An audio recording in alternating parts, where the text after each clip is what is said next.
আগের ব্লগে তো আপনারা দেখেইছেন যে লোকনাথ বাবার পুজো উপলক্ষে আমরা ভোগ রান্না করছিলাম, তো সেটা কমপ্লিট হয়ে গেছে। একে একে আমি ঠাকুর ঘরে সমস্ত ভোগগুলো নিয়ে চলে আসছি। আর এই হলো আমার ছোট্ট লোকনাথ বাবা।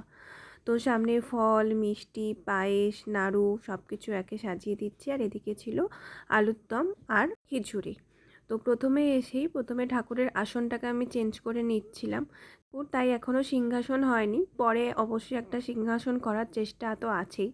তো আগের দিন মালাটা নিয়ে এসেছিলাম, আর এটা হচ্ছে আমার হাতে আঁকা ছোট্ট একটা সরস্বতী ঠাকুর। তো মালাটা প্রথমে পরিয়ে দিলাম, তারপর ফুল দিয়ে যতটা আমার পক্ষে সম্ভব আমি সেইভাবেই পুজো করি। ব্রাহ্মণ দিয়ে আমি পুজো করি না, যেরকম আমি পারি সেইভাবেই করি। তো পুজো মোটামুটি আমার কমপ্লিট হয়ে গেছে।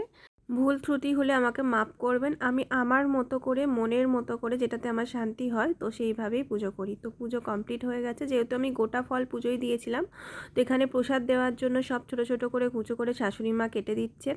আর এখানে ছোট বাটিতে সব ভোগ তোলাও হয়ে গেছে। তো সব বাড়ি বাড়ি গিয়ে দিয়ে আসি। আর সন্ধ্যেবেলা বেরিয়েছিলাম, আমাদের পাশেই একটা লোকনাথ বাবার পুজো হয়, তো ওটা দেখতে গিয়েছিলাম একদম স্টেশনের সামনে, মানে মৌরিগ্রাম যে স্টেশন আছে তার সামনে খুব বড় করে এখানেও খিচুড়ি ভোগ দেওয়া হচ্ছিল। তো আজকের মতো এটুকুই। টাটা, সবাই খুব ভালো থাকবেন। দেখা হচ্ছে নেক্সট একটা ব্লগে।